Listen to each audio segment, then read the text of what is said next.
ప్రజలందరికీ నా నమస్కారాలు. నిజంగా ఉత్సాహం రెట్టింపు అయిపోయింది మీ ఊరికి వచ్చిన తర్వాత, గ్రామానికి వచ్చిన తర్వాత.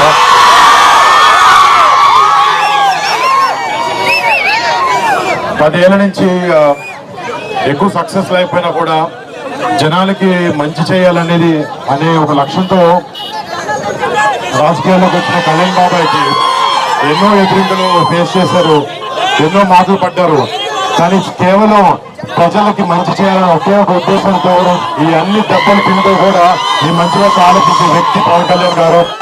అలాంటి పవన్ కళ్యాణ్ గారు మీ పిఠాపురం కాన్స్టిట్యున్సీలో ఎమ్మెల్యే అభ్యర్థిగా నిలబడడం, నిజంగా ఆయన కొడుకుగా ఇక్కడికి వచ్చి మా బాబాయ్కి మా తండ్రి లాంటి వ్యక్తి అయినా ఆయనకి ఓటేనని చెప్పడానికి నేను నిజంగా చాలా ఆనందపడుతున్నాను.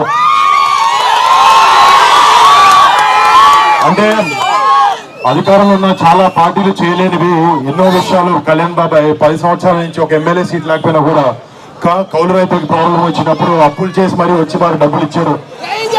మట్టి కార్మిక ప్రాబ్లం వచ్చినప్పుడు ఫస్ట్ మొట్టమొదటిగా జనసేన నుంచి కళ్యాణ్ బాబాయ్ గారు కదిలి హెల్ప్ చేయడం జరిగింది. ఇలాగా మీరే ఇమాజిన్ చేసుకోవచ్చు, ఒక్కసారి బాబాయ్ని మన అసెంబ్లీ పంపిస్తే మన కోసం, మన ప్రజల కోసం ఎంత చేస్తారనేది.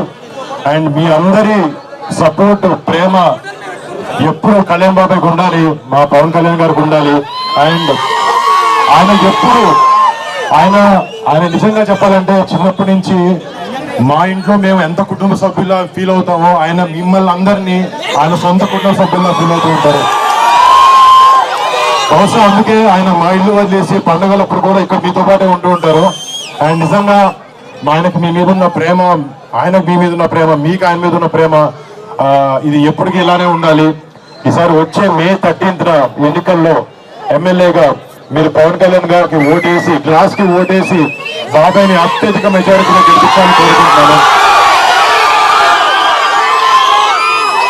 అలాగే మన కాకినాడ ఎంపీ అభ్యర్థి మన